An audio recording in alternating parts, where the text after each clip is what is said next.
Welcome to D and Dre Talk. Let's go. Listen, this episode today was brought to you by D's new mantra. Bro, my mind went so many places.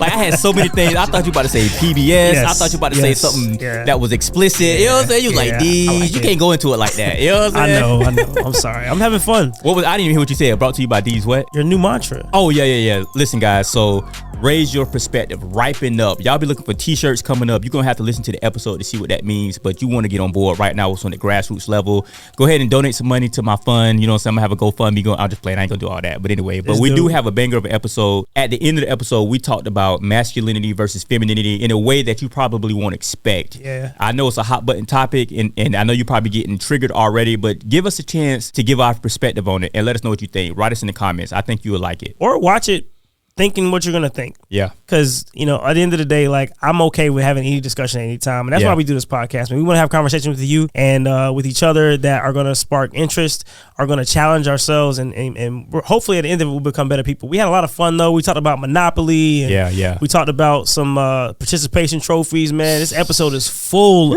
of great content, man. I hope you guys are ready. Well, I have one question for you. Okay. Are you a buggy guy or a cart guy? So, yeah, we talked about that a little bit. So, anyway. All right, guys. Y'all check it out, man. D and Dre Talk. All right, man. So, let me just tell you. Let me start off by saying there's something I didn't know, right? So, I went to the grocery store with my kids last night. We went to go get some milk. My kids love milk. I love milk. And I love Lamp. And milk. You like milk 2% or is it No. It got to be whole milk. Whole milk? Yeah. Like, if you're not drinking whole milk, what are you doing? Surviving. I'm lactose, so like I can't. So you don't drink milk at all? I try not to. Like, like I used to use it in cereal, but I don't eat cereal anymore. Dang. So it's like a splash of my oatmeal, maybe. A splash. Yeah, that's what we doing now? Yeah, yeah. Okay. Yeah, I'm not a milk fan, bro. Like my stomach can't handle it. Like. You know what's funny about that is, as people, as we grow old, there's probably a lot of stuff that we couldn't handle when we were young, but I think our bodies were a lot more resilient and brand newly tested. Right. And when you get older, it's like, all right, bro, I've been on the road for 50 years. I need some new tires. I need an oil change. Yep. We just run ourselves through the wrinkle for too long. And finally, all this stuff that we thought we was good with is catching up with us. Right? 100%. Yeah. I don't do milk. I'm sorry. I do chocolate milk. I used to. I used to like chocolate milk a lot. I say used to. I don't drink milk at all right now. But, I did like chocolate milk. But, yeah, I'm sorry. Back to your story. I'm sorry. Speaking of 100%, I was going to go get 100% milk. Okay. Right? Which really isn't 100% whole milk. It's a whole nother thing anyway. So, and right before we walked in to the grocery store, there was this mother and son that were pushing that buggy, and they were going to get ready to. They were leaving the front doors, the side doors, and we're going to go out and roll their cart to the car. And the cart just stopped abruptly, and I was like, "What in the world? What did they hit?" And my daughter was like, "No, they have locks on these buggies." I was like, "What?" And I looked down, and sure enough, there was this red anti-lock brake system on the buggy. And hold on, real quick, do you say buggy or cart? Oh, it's buggy. Yeah. Is that a Southern thing? It's a Southern thing. Is it a generational thing? No, it's a Southern thing. Okay. Growing up, going to New York, they would say it's a cart. In the South, it was a buggy. Okay. And I don't even know what buggy came from, but buggy just feels better to me. And like when you play in the game, you play punch buggy. You don't play punch cart. Right. It's not the same thing. Anywho, so I was like, when they start doing that? So my daughter is 11, right? She said, they've always done that. I've always noticed that. I was like, listen, I've been on this earth for 39 years, and I've never seen that. She said, as long as I can remember, in my whole 11, about to be 12 years of existence, I've noticed that they've done that. I said, we used to roll our cart. Matter of fact, I used to roll the cart and just throw it out there somewhere. So first of all, I know every store doesn't do it. Oh, yeah. But this particular popular chain, I'm not going to mention them. Okay. They had the little red anti-lock brake system on there. I was like, that's brand new. She said, no, it's always been like that for years. Have you ever noticed that? I've never seen that before in my life. And I don't know why you're not mentioning the people which store you was at. That's fine. Because the stores that I go to. Yeah. It was the beef people. I can say that. I know it was one. Okay. I knew it was Winn-Dixie. Okay, I'm sorry. I knew it the whole time. Okay, because like nothing else makes sense. All right. Why you say that? Because even though I hate Walmart, can't stand it at all. I've seen their carts before. I've never seen that before. Right. And you said it's always been that way. So that's because that. Okay. So it can't be Walmart. Okay. It's not Costco because you know what I'm saying. I'm a very frequent Costco member. You know, part of that membership. It's not Publix because I've been to Publix. You know, because they got the best fruit. So and it's a lot brighter in there too. It's a better mood. I don't know what they use LED lights or something. Is that what it is? I don't know. What does Winn-Dixie use? Fluorescent LED. A friend of mine did their work for them, and they do use LED lights. You used to work for Winn-Dixie too, though, didn't you? I did. My first job ever as a taxpayer was was Winn-Dixie. Okay. I was a bagger for like a week, and then they put me behind the cashier thing. I had to take a test and do that. Lady. Oh, I see you, Erykah Badu. You gonna lose your stuff. So yeah, I didn't know they had. I guess I didn't know that the B people had. Yeah, it blew my mind, bro. Yeah, that's crazy. I was like, hold on. First of all, how many people try to steal carts other than homeless people? And I think they probably give homeless people buggies because you see them like ain't nobody trying to stop them. They stole them, but they don't hand them away. They okay. But at the end of the day, like, I mean, they have different methods to stop that. You know, at different stores. What you mean? Like I used to do on my bread route when I had the bread route. Yeah, I remember that. I went to certain stores where they had like. I don't know. They're like magnets on the thing, so you couldn't take them too far or whatever. Yeah, they've been really creative in how to keep their buggies close to them. So I mean, I don't know. Like I don't know what I don't know how to prevent it because people gonna take what they want. Well, my favorite one in that vein is the people that put like the long PVC the long pipe on the thing, so you can't get out the door with it. Yeah. Seen that before as well. That's I mean, creative. whatever preventative measure you need to use to keep your buggy / cart, you know, from being taken from the store because you can't keep buying those. You know what I mean? So well, that was, you know, though I think you need to though because like people leave carts. Can we talk? Why don't they take the buggy back to the? Hold on, this sounds like Dre got something. No, to it's say. not. It's not. Okay, it's just I'm concerned. About the lack of ability to do something that takes a couple seconds. You know what I'm saying? Like and it's because when I go to that chain that I don't like, the carts are everywhere, like all throughout the place. Even when I go to Costco, they don't put them in. They don't take a couple steps to go to the buggy carry area and put them there. So like. You know, people get their cars hit and stuff like that. I just feel like it's like how much in a rush are we? Like they speed up the process for as much as possible. They got self checkout. You can get everything done yourself. You ain't got to worry about nothing. And the buggies, like you could. I mean, how hard is it to take the cart from your car when you unload it and take it a couple steps over to the? Well, I don't think it's a laziness thing. I think it's a condition type of thing. People just don't care. It's not even about. It's apathy, is what it is. People just don't care. It's the same thing when people drop food or leave their food on the ground at a movie theater. It's like, somebody paid to clean that up. The people just don't care. I'm like, okay, somebody's going to put the cart back. Somebody's going to clean up this food at the movie theater. But that don't mean you got to be an asshole about it, right? Yeah. Like, what in the world? I clean up after myself everywhere I go. Yeah. Even in the movie theater, I can't help it. Like when I go to restaurants, like I'll prepare the plate so it's easier to pick up for the server. Yeah, that's the thing. I can't help myself when it comes to that. But if popcorn's on the ground, I mean, they got brooms. You know what I'm saying? Like they got brooms and a dustpan they carry around. Like that's I expect them to have. Yeah, but the philosophy of it, you know, if I drop some popcorn on the ground, I'm gonna pick it up. What? Yeah, that's where I draw the line. Like, cause it's just too much, man. Cause the popcorn, like, if you step on popcorn, it gets all in like the corn. It's just too much. That's what I'm saying. I'm gonna pick it up. If you give me I tell you what. If they put the broom in the aisle, I'm gonna wait to the end of the movie anyway. So you know what I'm saying? Cause I'm watching Marvel movies and stuff like that. So I'm gonna wait till the credits over with. Yeah, so I don't mind helping out. You know what I mean? You're gonna stay till the lights come on. Oh, absolutely. Yeah, we leave the light on. Time. Every single time. So you saying if there was a broom at the end of every aisle, or maybe one broom, you would sweep? Yeah, I would. Really? That's not a problem.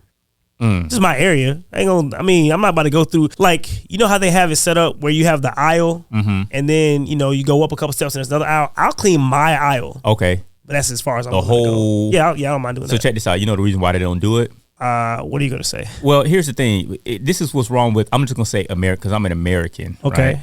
Is America. Got it. America. What the reason why they don't do it is probably people will use it as a weapon and then they end up suing. You know what? See what I'm saying? You right. Or You right. or hold on, even worse than that, right? Y'all check this out, and y'all know who y'all are. You know, I ain't gonna call no names, Rebecca. Anyway, but what would happen was somebody gonna trip over one because somebody not gonna put it back where it's supposed to be, and they gonna end up suing the movie theater. Yeah, Rebecca, and they gonna probably win. Yeah, they probably win that. You case. know, you're right. They can't do that. So the weapon thing makes sense because people talking during movies like, like, what are you doing? Please. Oh my goodness! But that's where we are as Americans right now, you know. And there are professional suers out there. Yes, like there are people. I know some people personally that get hired at the job just so they can sue the company and make $10,000 and then go on to the next one. You do that a couple of times, you above the poverty level, and you've only worked 5 hours out of the year. So, bro, that's crazy. I respect the game, but come on, man, you messing it up for a whole lot of people. That's just so mean. It's entrepreneurship at its best. Yes, you know, you got to monetize everything. I don't know. I can't do that. Speaking of, that was my weekend. Let me tell you about my day yesterday. I went to the house early, and we had Monopoly Monday. Oh yeah. So first of all, y'all gotta know I love Monopoly. We love Monopoly. The game has been. He thinks he does it in real life, kind of, but he does. So the game Monopoly is a game we play, you know, in our college years, I guess, and you know, even before that, obviously, but we played it a lot. And when I bring people to Monopoly to play Monopoly, we do it a little bit different. Okay. So I have this huge like custom Monopoly board. If you've seen our reaction channel, you've seen it in the background a couple of times, probably, right? So I pull out that big board and we put on this huge table, a poker table, a huge table, and we don't play with the money in the game. We use poker chips. That's nice. So it's, you know, it's easier to handle and throw and whatever, so and it's easy to see where somebody's at. They're using tokens. Tokens. What do you mean? So like NFTs, tokens, Bitcoin. You know what I'm saying? So it started in Monopoly. Well done. I like that. Okay. So, but the thing about it is, so it's easier. It flows better. The game it feels a lot different. But the reason why I love Monopoly is because you get to see how people react to certain situations. Okay. And if they're fight or flight, if they're going to negotiate properly, what deals they're going to make and what deals they're not going to make. And the first time I play Monopoly with somebody is my favorite time every time because I want to see how they react to, because they're not exposed to the way that we play the way we Monopoly. Play. Exactly. Yeah. So tell me about how it went yesterday. Yesterday I played with Iceman and Punchline. Okay. And two of your roommates. Two of my roommates and our friend Money Mike, right? Okay. So Money Mike is he's from New York and he's friends with Iceman. And he's friends with Punchline. And that's how I met him, and good guy, right? So they're hanging out and he looking at the Monopoly board all impressed. I was like, let me show you how we do it. And then we get into the game. I ended up winning. But basically the negotiation part is pretty much how it happened. Like, you know what I mean? Like, Iceman had the most properties going in. Like he was cleaning up, and I was the first one to get a Monopoly. I had the Baltic and Mediterranean. I had the hood, you know what I'm saying? Oh yeah, okay. And I gentrified the hood and put some hotels in that thing as soon as I could, you know what I'm saying? So I had the hood locked up, and I was the only one with a Monopoly for a long period of time. And then I got lucky roll of the dice, got some situations where I started getting some leverage, and I started using that leverage to give other people opportunities to get their own Monopolies. Okay. As long as I get something in return, right? Okay. And the deals I started to make always benefited the person, but greatly benefited myself. And Matt, I'm sorry, Punchline. So Punchline, he was not willing to negotiate unless he got the deal that he wanted. That's fair. And that's fine for him, right? Except if you don't take the deal that I'm offering you, somebody else will. I gave him an opportunity once I acquired the other corner. Okay. So hold on. So you already had the brown. I had the brown. Mediterranean and Baltic. Okay. I also acquired Park Place and Boardwalk. Oh, wow. And I got that in the trade from Iceman. But so that little corner was every time I come around your city, bling, bling. Yeah, every time you come around that corner. Every time. Okay. So that's how it was. I was like, hey, man, listen, man, I was like, I know you need to get in the game. I know you need Monopoly. And I'll give that to you if, you give me the piece that I want. right? Okay. And I was like, and I was like, and I'll take it a step further.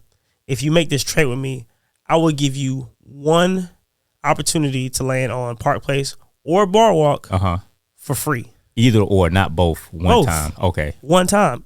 Both one time. You can land on Boardwalk. You can land on Park Place one time. Yeah. And he didn't take the deal. The reason why he didn't take the deal is because he didn't like the language that I gave or the deal that I made with Iceman earlier. I told Iceman, hey, listen, man, if me and you are the only ones with monopolies right now, I'll go a step further for you. This whole corner right here that I got on lock, you can come through there anytime you want for free. Lifetime, around the board. Dang. As long as we're playing this game today, you rent free right now. Okay. You doing your thing. So that's a great deal. So I guess I know Punchline wanted the same deal that I gave Iceman. Okay. So he felt that he should have that same privilege. Yep. Okay. Monopoly is a lot like life, but go ahead. Yeah. But so he felt like he should get the same thing. And because of that, he was like, well, no, I'm not doing that. I'm like, why are you caring about his deal? This ain't about him. This is about us. It's about what we talking about. And he was stubborn enough to do his own thing. So when it came to his turn to negotiate with you. Let me tell you what he did. Okay. You led me right to the next point. When it came to his turn to negotiate with me, once you have the dice in your hand, you can negotiate, right? Yeah. Once he got the dice in his hand, he mortgaged every property he had except for the monopoly he ended up obtaining, so he could spend all his money on developing his properties and putting hotels on everything. And he was basically saying, I'm turning all of this off and I'm not negotiating with none of y'all. Wow. So that dude drew a hard line and saying, took his basketball and went home. Yes, and said basically like my goal for the rest of this game is to go to jail and stay in jail as long as I can, so I don't have to, I don't have to play y'all's game because you're not willing to work with me the way I want y'all to work with me. Very stubborn, very, very, and it worked for him for like a round. Hold on real quick. Let me cut you off. Which property did he have a monopoly on? The light blue. Okay. Like Connecticut. Yeah. Vermont. And the other one, I can't remember at the time. I can't think of it right now. Okay, it'll come to me. State. Nope, not states. No. That's pink. Anyway, it'll come to me. Yeah, it's okay. Anyway, so he had the light blue. So it was easy to develop. But like, it was like, dude, like, that's not going to save you, man. Yeah. I don't know if you realize that, to unmortgage that you got to pay that price plus 10%. So like, you're not going to do that because you're selling yourself out on this property and you think you're going to make all your money on that. If I give you $300 for this property for land on it, that'll last you for half a round. Like, because once you land on mine one time, you done. So what ended up happening? Oh, he was the first one to go out. No way. Yes, he was. Okay, so this is the importance of diversifying your portfolio. You can't put all your eggs in one basket because 2008 come around. Oh yeah, and you done, right? Yeah. So you got to have a diversified portfolio, so you make sure you got multiple streams of income, not just from one neighborhood. Yep. Right. Correct. And he learned the hard way. He had to learn the hard way. And he was in jail. Yeah. Most of the time, he wanted to go to jail. He was excited. He was like, pumping his fist every time he went to jail. Yeah. I was like, dude. Dang. Like, we might have to have a talk with him. I mean, but like, I make fun of him because like, I'm like, man, okay, this is how you think life should go, huh? Like, it's like you're not gonna win. Say it plain, you're bro. not gonna win every negotiation, man. You're not gonna life is not gonna give it to you the way you expect it. You got to learn how to adjust and adapt at all times. And just because I make some deal with this guy doesn't mean you get the same opportunity or the same deal. That's good. You got to take what you get and you can parlay that into something different with somebody else. Yeah. But if you don't take anything that anybody's giving you because you want it your way and you're being stubborn, then what could happen to you could be detrimental to your and health. That's the thing, man. It's a really important lesson in there is opportunities are just that. They're opportunities. They're not rights. They're not guaranteed. Nope.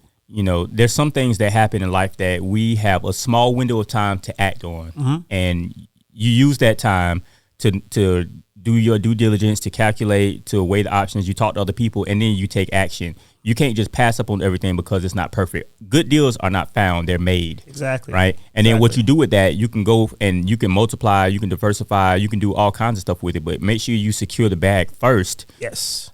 You can't just say, I'm taking my basketball and leaving because it's my way or the highway. That's not the type of world we live in. It's not. So, man. Monopoly is like life. And that's why I like playing it because people will find out real quick. Yeah. You know what I mean? Yeah. And I tell them, I'm like, yo, it's going to be hard to beat me in Monopoly. Like, even I was like, and I told him, like, he's like, nah, man, you just got lucky with the rolls. I was like, all right, listen. If me and you are in the opposite roles where you're landing on the right properties and everything like that, I guarantee you, it's gonna feel a lot different when I'm in your shoes. Because I'm gonna handle the situation differently. Because when I face adversity, I handle it the way I handle it. Yeah. And I think that's the thing about that game is like it teaches you how to like work with people and how to, you know, manipulate people and all the above. I would say this though, my family don't like playing any board game with me. Like they turn themselves off. Like they like, nah, don't listen to him. Like they'll be telling other people, like, I know he sound what he know what he's talking about, but he using you. I'm like, what? Like, I can't play any game with them. Yeah. Like we play Mafia, where you gotta close your eyes and all that. I gotta be a narrator because they gonna kill me immediately when the game starts. But if you know that, can you use that to your advantage? I try, but it's hard. Like it's very difficult. They're like, man, you know what? I know what he said make a lot of sense, and there's no other reason for him to call himself the nurse. So, or the angel, or whatever, or the angel, whatever you want to call it. Yeah. So he probably telling the truth, but we gonna kill him anyway. Dang. And just live without the nurse. You're too much of a threat. I know, that's the thing.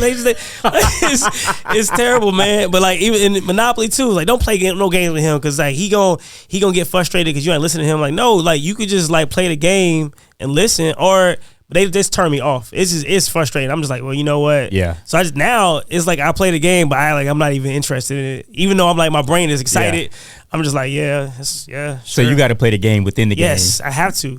I have to become not a threat to them, so they can like, you know. But the whole time they're like, they watching me like, what is he doing? Yeah. What's he coming up with? What is he scheming? I could be doing everything by the book, being nice and, you know, being cordial and just teaching somebody how to play the game. Don't listen to him. Like I just told him how to play. Like I'm not like you holding on to feelings from past games. Oh my goodness. You getting historical. You can't do that. That's how they do. So two things real quick. I mentioned this in an earlier podcast, but the best deal I ever negotiated in Monopoly was a lifetime deal where I was getting ready to go out. I was already on, you know, the wheels were coming off, and I told this guy, I said, hey, and a matter of fact, it was Mr. Party all the time. Mr. Party all the time. And I said, hey, I will give you all of my stuff, but in return, you have to give me 25% of whatever you make in perpetuity forever. So anytime, if we play this game 20 years down the road, you still got to give me 25% of everything you made. He was like, deal. I won that. You lost the game, but you won the war. Like that. Like it is. I'm never playing Monopoly with him. I mean, by the way, when we played that time, I won again. By the way, and he lost, even though he gave all this. I mean, like how, man? It's a game of life. You gotta learn how to manage your stuff. Yeah, man. But yeah, you are very convincing. I don't know how you convince somebody to give you like their lifetime of game, bro. Like what in the world is that? I pretty much bought 25% equity of his life. That's crazy. In Monopoly. I mean, that's a great return on my investment. I don't know. I shouldn't. You shouldn't. It is. I can't hate the. You know, you can hate me, but you get no hate back. That's the line that my man Bizzle, shout out to Bizzle. Okay. Says, but like, you know, so you get no hate back from me. You can hate me, but you get no hate back. So I respect the hustle. Well, listen, like another great rapper said, you can hate me now, but he said, but I won't stop now. And then he say, because I can't stop now. And he finished by saying, you can hate me now. Anyway, so man, I've seen so many families, friends, loved ones, acquaintances in their relationship or put a big wedge in because of board games. Board games are like very influential in my family. And I've watched people who are family and friends become enemies for real over some board games. I remember playing a board game when I was a kid, and I think I was probably in high school. I was probably like early high school, and basically I felt cheated, and no one would listen to me and listen to my argument. And I'm gonna give you all the details. I'm gonna tell you exactly why, what happened. I'm gonna give you the evidence. You know what I mean? I'm playing Clue when I'm playing any other game. You know what I mean? Like, so I'm always trying to figure things out. And once I know, I have my monologue ready to go, and I'm ready to give it to you. They weren't listening to none of that. And I remember not being able to drive at the time because I had to be like 13, 14. Okay. And I remember leaving to walk home. Like I was at a friend's house that was not in the neighborhood that I was in. I'm talking about like a very long way away from home. I was like, man, I'm done with this. I decided to walk home because I wasn't being heard. These board games bring out the worst in people. You see it's something about being competitive and that will to win that just brings out the worst in people sometimes. Is it the worst? I like it though. Well, no, here's the thing. It's one thing about being a sore loser, but it's worse to be a sore winner, a bad winner. Oh yeah, that's the worst. A real thing. That's the worst. Right? That's the worst. I don't like, see, personally, I hate to lose. I don't really care about winning. Winning is like, all right, I'm okay. Okay. But if I lose, I'm trying to, I don't like that. And I know that's not necessarily good to be around when you playing board games. Like, but like, that's how I look at it. Like, I'm like, I can't help it. I don't know why I'm built this way. I think it's like from me playing sports. Yeah. Like, you know, being the best and winning and succeeding was important to me. So it carries over somewhat into board games. Yeah.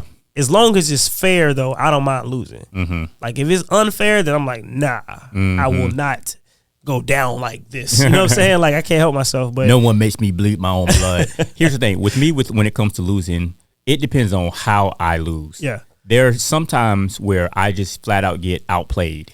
Then it's like, okay, respect. You did that. I need to level up. But I like that.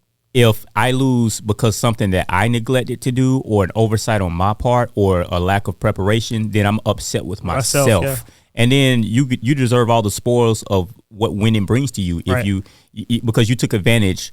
And that's all part of it. You know, all is fair in sports and games and competition, love and war and everything. So, you know, there is place for being petty and for bragging and stuff. That all to the victor go the spoils. That's all part of it. You have that privilege. You have that right.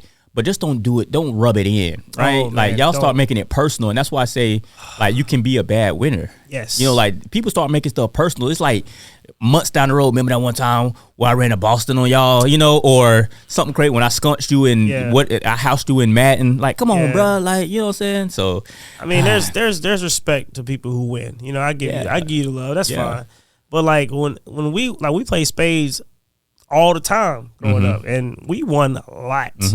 And I don't think we ever we never rubbed in people's faces. Yeah, we laughed about certain situations, but I don't think we were just like bad winners because we don't need that. It's like like I love, but like I want to. Did we tell the stories about playing spades back in the day? I don't even know, man. So I'm gonna go ahead and go into a little bit of it. So we used to play spades with like some older people.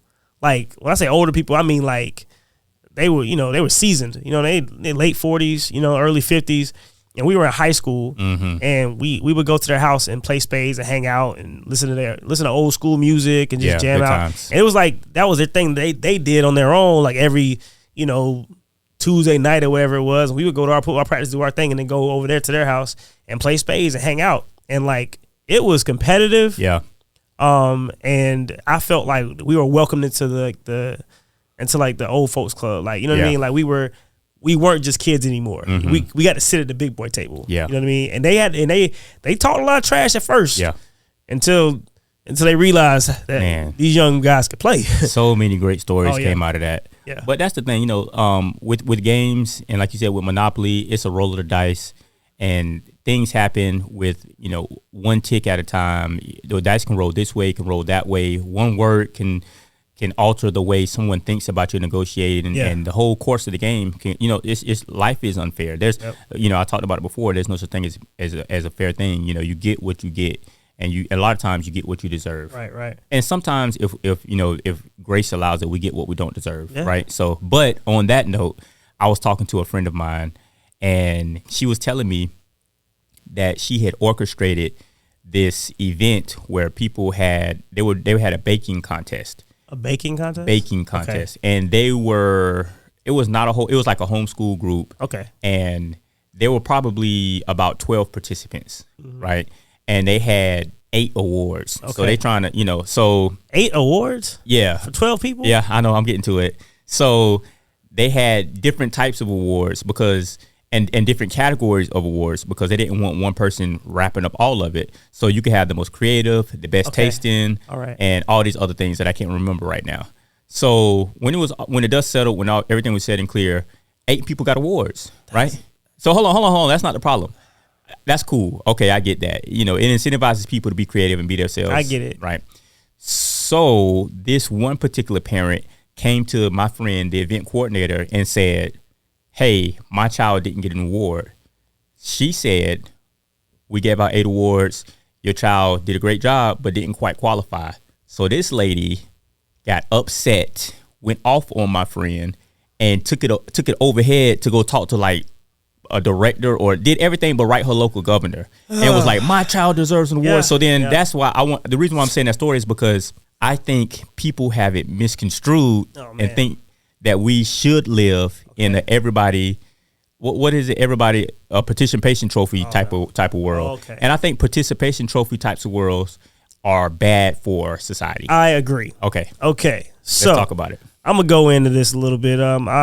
Those of you who do not know, I've coached high school athletics for 15 years, and I've been a head coach for a couple different sports or whatnot. But I was when I was the basketball head coach at the school that I was in Jacksonville, I had a situation where we had, superlative awards, most improved, best overall, or MVP or whatever. 6-man. Yeah, whatever. All that stuff, right?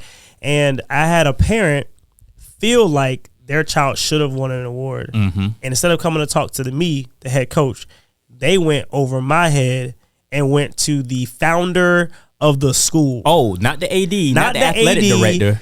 Over that to the founder of the school, and complained that their child didn't get an award. And they mad at you. They mad at me because they thought that I should have given this person an award. Wow. They thought that I didn't like their kid because their role on the team wasn't what they wanted it to be and stuff like that. And I was like, what? Like, we had like an award ceremony and like everybody was happy and celebrating. We had a great year that year, and that was the issue. And I was like, okay, so I had to humble myself a little bit because I don't want to like say everything I'm really thinking. Right. But we handled the situation best we could and we got past it. But the participation trophy culture, I don't know. I think I blame trophy people. Like, they make too many. Like, what are we doing? Like, first of all, you telling the story, 8 people get out of 12. That's probably not a good scenario. You want like 3 out of 12. You want to make sure it's got to be an award you aim for. Like when we were in school or we played ball, even like, in early years, play baseball or whatever growing up, you had to earn the trophy. Just participating in the game doesn't get you anything. It might get you like a ribbon or like a medallion or something like that. Right. But a trophy? Yeah. Like it was a lot of hard work and dedication that went into getting a trophy. Like, so to me, like trophies are like, that's the reward. That's the end goal. That's the thing. That's the prize at the end of the tunnel, right? Right. You don't get it just for being there. Like you don't just show them like, I'm gonna come get this trophy. No, you got to go earn that trophy. Right. I have trophies in my place, and you see them when you walk in. And you see all the different trophies we got. Those were all earned. They didn't just give me that for showing up. I didn't pay my fee to get to the tournament and showed up with my basketball team and being like, all right, guys, thanks for showing up. Here's a trophy to go with. Like, no, like you earn a trophy. You may be given like a, hey man, thanks for coming. Here's a gift basket. Here's consolation prize. Here's a nice little thing for you. We really appreciate you showing up. Yeah. You guys did a great showing, whatever. But like earning something that's special, winning a trophy, you don't give a, like whenever you watch like the college football playoff or whatever, they give a trophy at the end of that. Yeah. They don't, the people who lose, you don't get anything. Right. You just don't. Hey man, good season though. Like, yeah. Try again next year. I mean, so let me ask you this then, Dre. So the child that did not receive an award, how did they feel? That's a very good question. They were upset. Okay. They were disappointed. But disappointed in what? Themselves or the whole process? No. Was the parent way more upset than the child? Way more upset than the child. Yeah. Like way more. So and that's the thing. Like most of the time, it's always the parent wants to, because they want the child to feel validated, and they feel like without this trophy, the child feels like you're getting into it now. You know what I'm saying? Yeah. They feel like the child doesn't feel like they are loved or full or whole or whatever. You know what I mean? They feel inadequate. They feel like they're not enough because they don't get this award or whatever. But ultimately, like, that's killing the spirit of the entire thing. If you just go, you know what, just to make sure everybody feels good, we'll just give everybody, like, you can give them something. Yeah. But a trophy? That's equivalent to giving everybody a degree that enrolls in college. Bro. So now we got doctors out here that's performing botching surgeries. Yeah, let's see how that goes. Right, yeah, let's see how that goes. So here's the thing. What the parent is trying to communicate during that time, like you said, you brought up the word validation. is that their child is important, right? That their child is special and everything.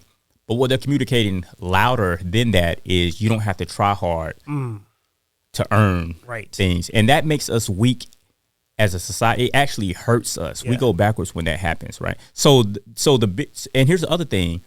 Do you want your child receiving validation from a sport, from something that they do, or for who they are and what they stand for? Oh, yeah. So here's the thing. Above all of that, I think what spoke louder than all of that was the person watching their parent go so hard for something so ridiculous and not showing them how to get up off of that. Like, if you get knocked down the horse, you got to get up again, right? Not showing them how to fight back, not showing them how to get better. Like, there's so many things that you learn from loss. That's when you learn. It's like hedging your bets, right? Yeah. So when you hedge your bets, you put $10 in there, you lose. You put $30 in the next, you lose. You put $90 in the next, and you hoping that you hoping that you lose, because the more that you lose, the more profitability that you can make potentially, right? So these losses are lessons, and I'm thankful for losses. So I talk about all the time with my son, when he's throwing interceptions playing flag football, when he loses in chess, some of his greatest life lessons didn't come from me validating him when he did a good job or even when he did a bad job. It's from him feeling and accepting that pain, examining it. So we just got finished reacting to NF video, and and long story short, he was playing the good version of him and the bad version of him, and then the bad version was talking trash to him and knocked him down into a dark place. When he got down to that dark place, he was able to walk around and explore who he was, how he was in that dark place, and then as a result, he saw that he didn't want to stay there. He didn't like that version of himself, but he learned that by going through it. Somebody didn't come and rescue him really quick. Like, you too special to be dirty. You too special to be down here. You have to let people live life and go through stuff. Cause if you don't go through nothing, then you can't get through nothing. Yes. Right. That's good. That's the thing right there. So like, I'm so upset and frustrated at this lady for taking that line. How about take that same energy and speak into your child's life, so next time they can come back and be stronger and be better. Right? Yeah. Like, come on, man. We got to do better as parents. I agree with that 100%. Yeah. And I think that's why I'm not going to blame that. I'm not going to blame the whole generation's inability to conquer like their fears or their struggles on that. Right. But it does contribute to that. It does. I think that like this generation is a very broken generation because they haven't really had the opportunity to go through things and learn to adjust and learn to develop and learn to struggle with something and overcome. Those things are important for everybody to go through. I think playing sports did that for me for sure. It taught me a lot about how to be a man. It taught me a lot about how to overcome adversity. It taught me a lot about how to work with people who are not like me. Yeah. And I cherish those things because it makes me a better person overall. And I think ultimately, like, everything that we go through is helping us become who we are. And I think that if you don't allow your child to go through things, then how do you do that? And I'm not a parent, and I understand that. I've coached for a long time, and I've worked with a lot of kids, and these kids are my world. I love all of them. I've been to their weddings. I've seen their first kids. I've been involved in their lives, and I'm still involved, as much as I can be. And I'm thankful that, all of you guys are still letting me be a part of your lives and everything like that. And all the lessons that I've taught you, you've carried, and you've become better men than I ever could imagine. I'm proud of all of you, seriously. Yeah. But I watch you raise your kids, and that gives me hope, because I think that, you have the right attitude when it comes to this. You say all the time, I'm not raising children, I'm raising young adults, or something, and you're teaching them how to learn and how to reason and how to figure things out, and all the things that they need to be equipped to be successful in life when you're not around. Right. That's it. And I think that's what it's about, man. I think that's what it's all about. And I'm hardcore about it. There were many years I would be teaching Sunday school, and we would have these games and we would have awards, I was in there, Sunday man. school. We was together. Right. We would play all this stuff, and you in Sunday school, you expect everybody to get a piece of candy. But I didn't care. I believe in it so much that if you didn't win the game, even if you were in Sunday school, they'll be like, hey, can I have a piece of candy instead? It's still, nope, sorry, nope. You can't. You got to earn it, right? Yeah. So here's the thing that's interesting. Something to think about.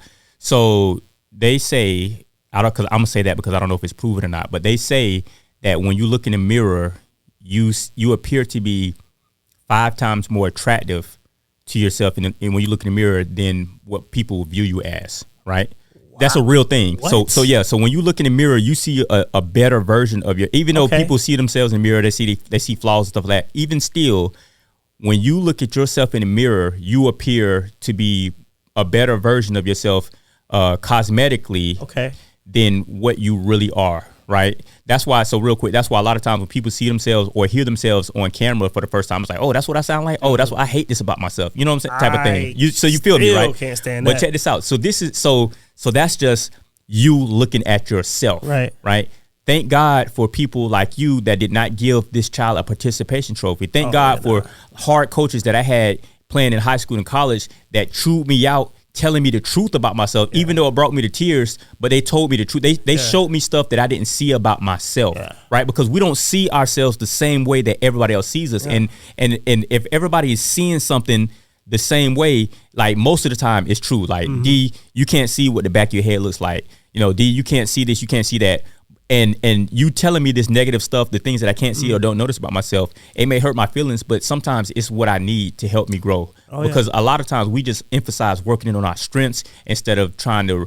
One of my good friends told me this great analogy. He said, anytime you're going somewhere, think about it as you being in a boat. And the most important thing, like if you're trying to get from destination A to destination B, is you want to make sure you stay afloat and you keep paddling and you keep going. So if you have a hole in your boat, but you have a destination to get to, and it's like, I know I got a hole in my boat, but let me just keep paddling faster and faster because that's what I'm good at. I can get there.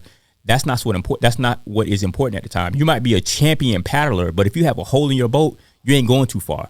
So it's best to take the time to patch the holes in your boat so that you can do what you need to do. So let people speak into your life. It's very important that people learn how to accept constructive criticism. And one of my favorite verses that I always talk about is, my boundaries are placed in pleasant places. Let me know what my limitations are. Let me know what my jurisdiction is. Right. So that once I know, then I can expand, right? And I can enlarge my territory. I think the reason why it's difficult for people to do that is they don't trust anyone. That's a good point, though. Right. So they don't trust anybody. So and they've been burned, they've been hurt. They've seen things that makes them feel like, well, I want to be careful with this, I want to be careful with that. And it's hard. And when you don't trust anybody and you don't allow people to speak into your life, you know, you're going to develop problems down the line because you're not fixing issues that aren't being touched because you know what I'm saying? Like, cause you close people off. So like, it's difficult, but I understand why. Yeah. You know, I don't trust people very much at all, but I know to let people speak into my life because I know that they have a view that I don't get to have. They see things that I don't see. And it's difficult for most people to do that, but I'm telling you, it's best to just find people who you trust to speak into your life, because they're going to point things out that you're never going to see, and they're going to help you be better in the long run. Because if you don't do that, and you know, you're going to sound and be extremely defensive, you're gonna never be the problem. You're gonna always blame somebody else. You know, and you're not going to find solutions. You're going to find more issues and more problems and more drama. I don't think that's the way to live. I mean, a lot of young people today, young people I deal with, you know, coaching and working with people, that's what I see the most of. Yeah. Extremely defensive. They think they know more. They think they know better. And they don't trust you to give instruction for the right reasons. I've had to almost coerce them into understanding my role. And once they understand my role and what I'm doing, it doesn't come across the same way. Right. You know what I mean? Right. I think I told you earlier today. That's good. Like, once they know, like, hey, look, man, I'm here to help you. All right. So if you have any questions, you have anything you need, I got you. Because I have a different perspective. I have experience, and I have a different view on this.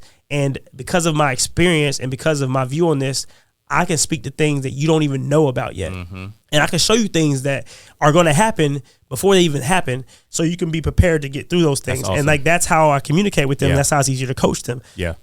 That's coaching in a sport that they love and care about. Yeah. That's good. Right? That's good.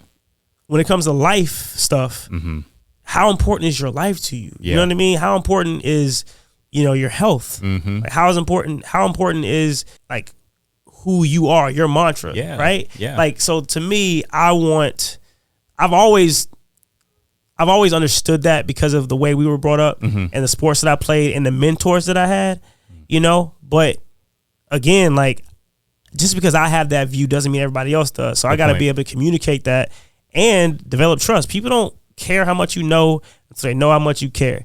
You have to put the time in. You got to put the effort into showing people how much you love them and care about them, and letting them know that they're it's okay. Yeah, it's okay to struggle. It's okay to I'm the same. You know, being vulnerable, being transparent. These things lead to an opportunity and give you an opportunity to speak to people. Absolutely. And here's the other thing too. If you think about it like this, we all need coaches. We all need guidance. We all need help. Right. Think about Tiger Woods. Oh yeah. LeBron James, all the great athletes and entertainers, period. Yeah. All of them have coaches. They're the best to ever do whatever it is that they do.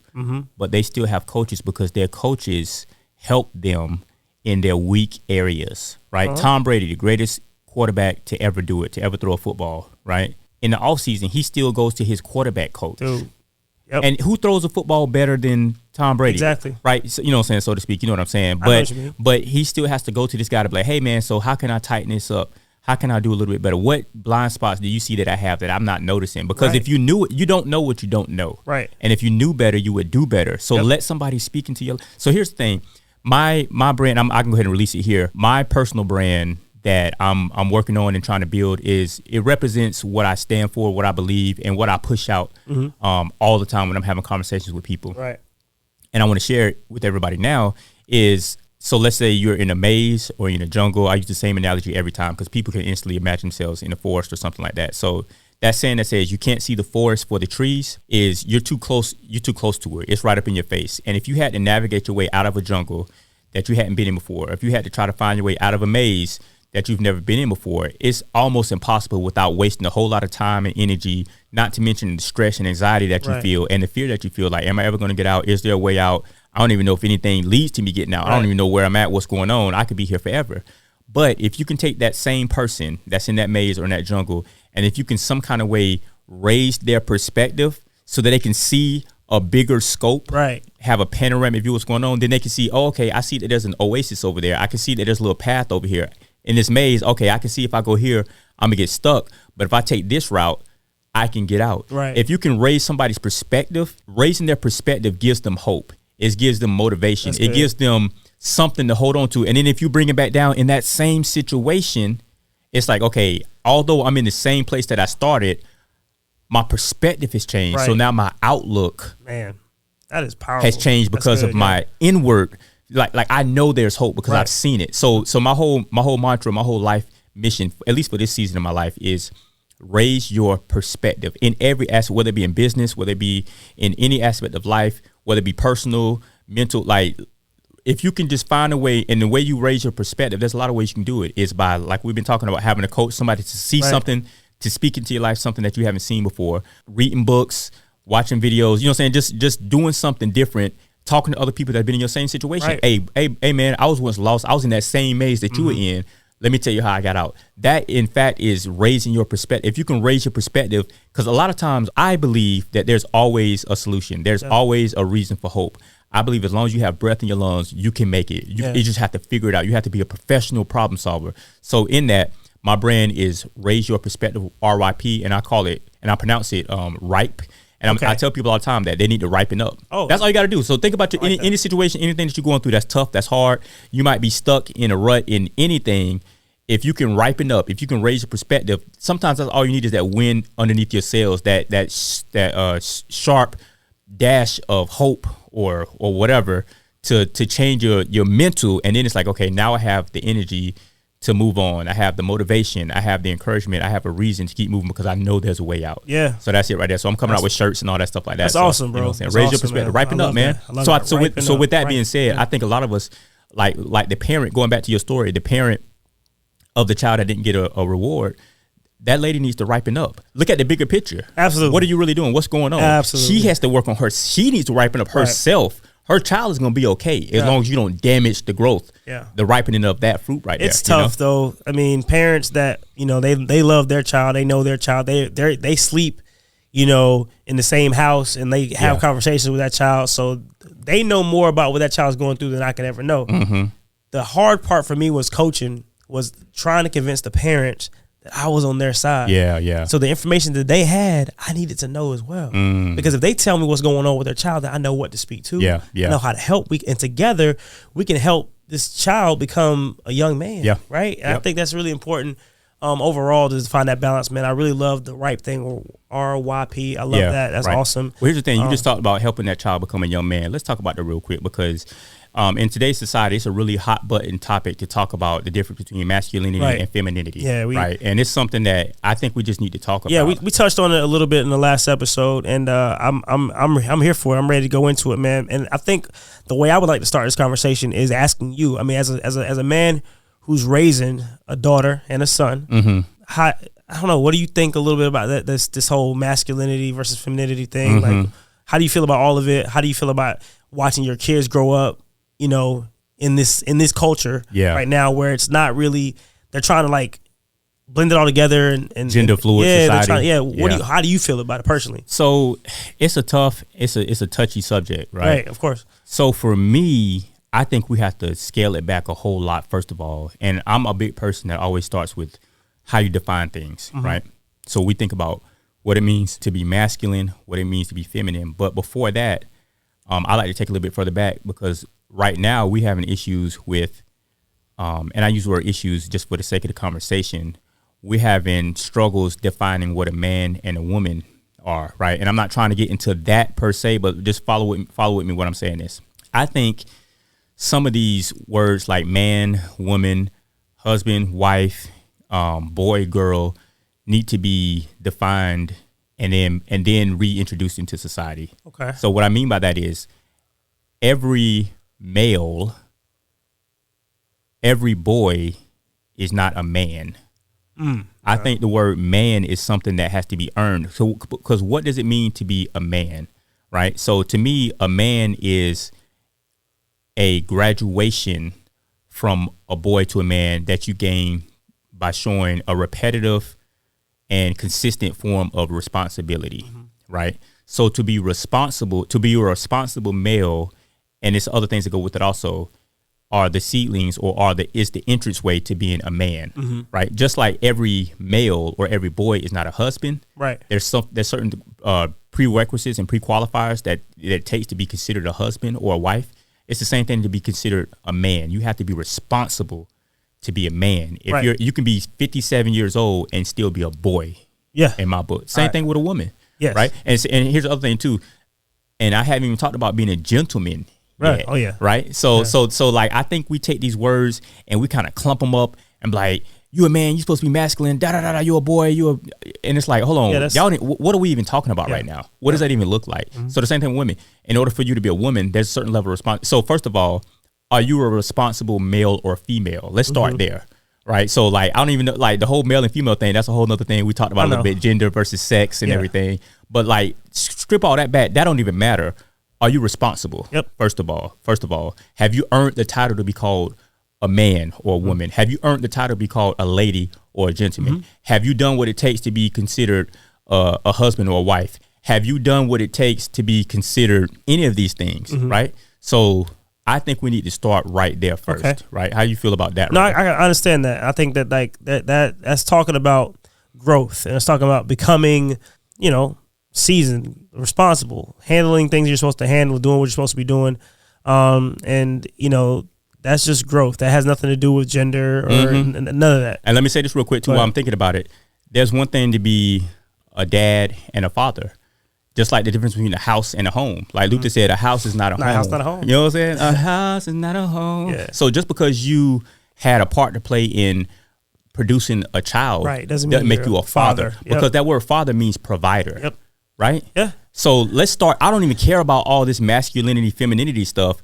We got bigger fish to fry, in my opinion. We got a whole bunch of boys masquerading around as men that haven't earned that title. I'm a grown ass man. You know what I'm saying? Okay, because you got a beard and you got a mortgage, that make you a grown ass man. Yeah. Come on, bro. And you got 12 kids running around here. Come on. I'm going to say it. You know what I'm saying? Hey, and I'm not perfect. And I'm going to be real with you, man. That's the thing about, you know, misrepresentation, right? Like, you know, like the thing about the people who are upset about men in general is because of their misconception of the men that they've seen before them, the men that they've seen in their lives, right? So like they see guys who are claiming to be men doing things that are not, respectable at all, then all men are like, oh, all men are trash, all men are dogs, all men are this, all men are that, because of the bad example being set by somebody else.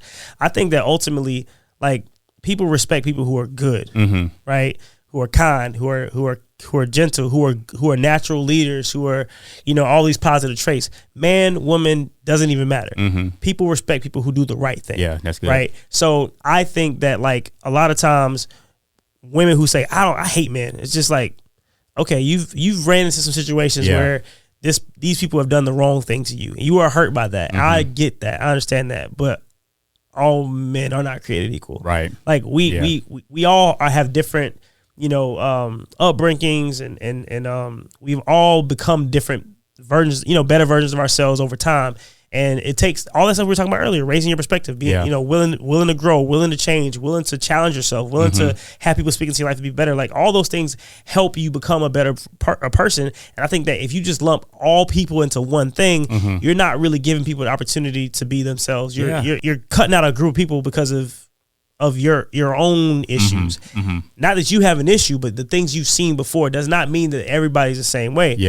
Growing up, it was important to be a good man. It was important to lead and to take care of my family and take care of my people. And like, it was important for me to be a gentleman. It's important for me to take care of my sisters. I'm the only grandson my grandmother had at the time, for most of my life. So like, being the grandson, I had to make sure that all the women knew that I was going to take care of them.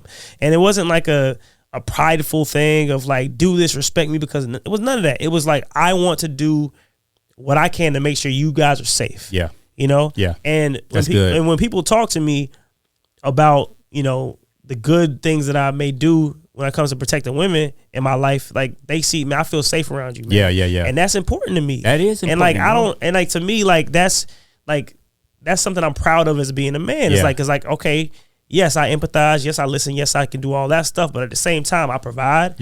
And I make sure everybody feels safe. That's important. Bro. Like, it ain't about, like, that's good. do I take out the trash? It ain't about, like, it's not about that stuff. You know what I mean?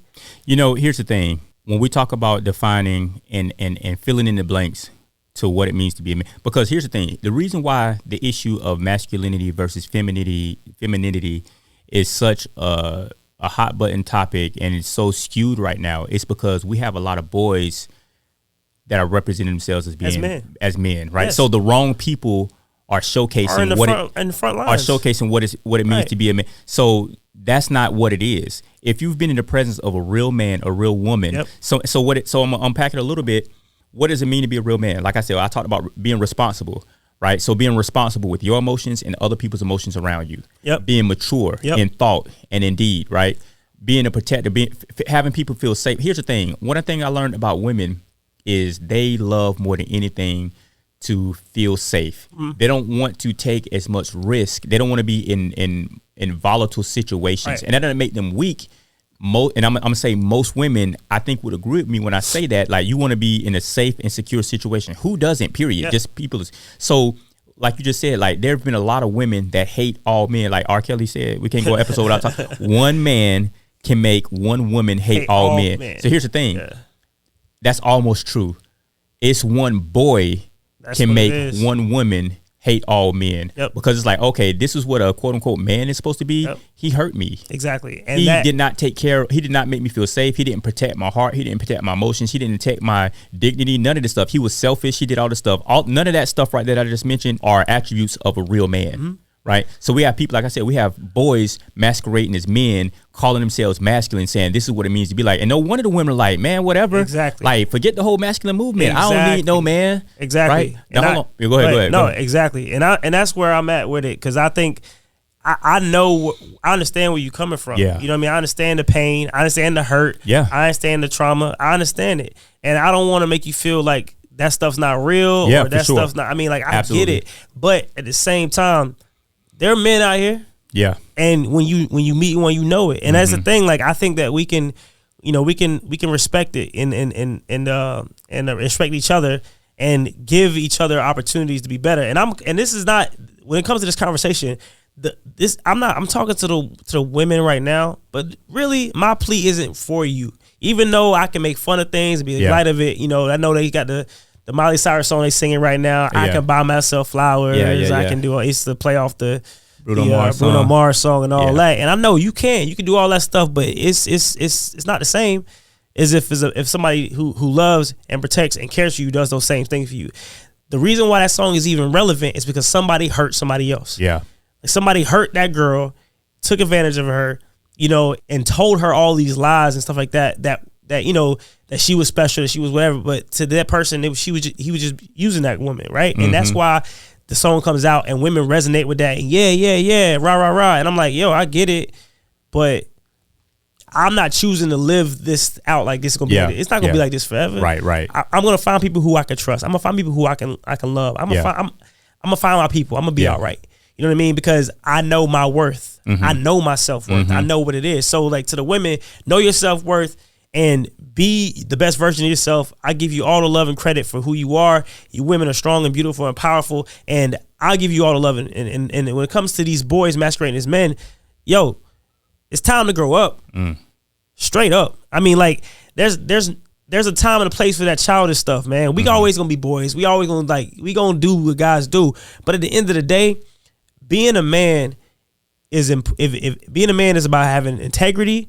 It's about having confidence in yourself, and it's about leading with with some humility. Yeah, you feel me? So like if you can learn how to do those things and challenge yourself and be responsible, then we can put the cork back in the bottle. You know what I'm saying? Like we can get things back to where they're supposed to be. And think about this. There's a little bit of perspective also in our everyday vernacular. When I like, hey Dre, that's my boy. You know what I'm saying? So. Or like that's my homegirl right there. So check this out. Let me show you something real quick with that. So that is the right way to say that, because when you are on a guy's trip and you with your homeboys, that is a time where you don't have to be as responsible. Yeah. You don't have to be like you can come out of that manship. You can take that hat off and put back on your cap backwards and be like, hey, we boys right now. And we know what that means. Yes, that's my homegirl. I can cut up with her. Because when you're on your girl's trip, you're not a mother. Yep. You're not a wife. I mean, you got vows and stuff. But you know what I'm saying? Like, you don't have, there's different responsibilities, right? And like you said, there's a time and place for all that stuff. Yep. You know what I'm saying? So, like, there's a time and place for that. Yep. But most of the, so here's another thing, too. In that same vein, you don't hear women calling their significant others, oh, my boy is calling. Oh no, it's no, my man is calling. Yeah. And that's something, because that's something he earned. Yep. When somebody say that's my man or that's my woman right there, like, nah, bro, that's me. Yep. That's my woman right there. Yes. You said that's something that she's earned, right? You have to earn that, right? It's beautiful, man. So honestly, that's so the whole hearing, just hearing that, it's a beautiful thing. And when you have it, you know what I mean. It's a special thing to have, and I respect. People who have, they do it differently, and I'm not knocking anybody. I have as many friends as I have, that live their lives a little bit different, and they have, different significant others and whatnot. Like, it's still the same spirit. Yeah. It's still the same spirit. Yeah. You can call it, the gender, whatever you want to call it. It's still the same spirit. Like, we're being responsible. We're being the best version of ourselves. That's to be respected. It is, man. We want to earn these trophies, right? You know what I'm saying? We don't want to be given to us. You know what I mean? So, like, I think that's the right spirit. That's the right attitude. And I think that ultimately, when it comes to this conversation, we just got to hold each other accountable more. I think that's what it is. Instead of, I'm not saying don't sing about your pain and struggles and stuff that. We get some of our greatest R&B songs from that. Exactly. Keep doing what you do. Please keep doing that. Use your outlet. We need that. You know what I'm saying? Thank you, Whitney. That stuff is healing. That stuff is important to us. And here's the other thing too. So with that being said, when we talk about the difference between men and women and how we define it and stuff, so that's why I don't really subscribe to toxic masculinity. No, I hate that. I think that's not what it is. I understand what it is, what people are saying, but let's call it what it really is. It's really immature men. I mean, immature boys is what it is. So a real man is not toxic. A real man will take care of you. And then here's the other thing too.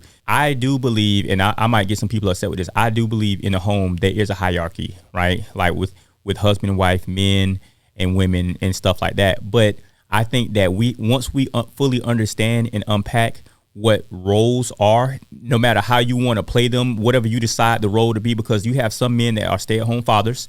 If that works for you, that's great. That's awesome. But the thing is, there has to be a little bit more communication and hard lines and clear lines about who's doing what, who's playing what role. Most of the time, because of how men are wired, they get the brunt of the physical stuff, and it's like a 51-49% equity in the household. Because you see what I'm saying? Most of the time, right?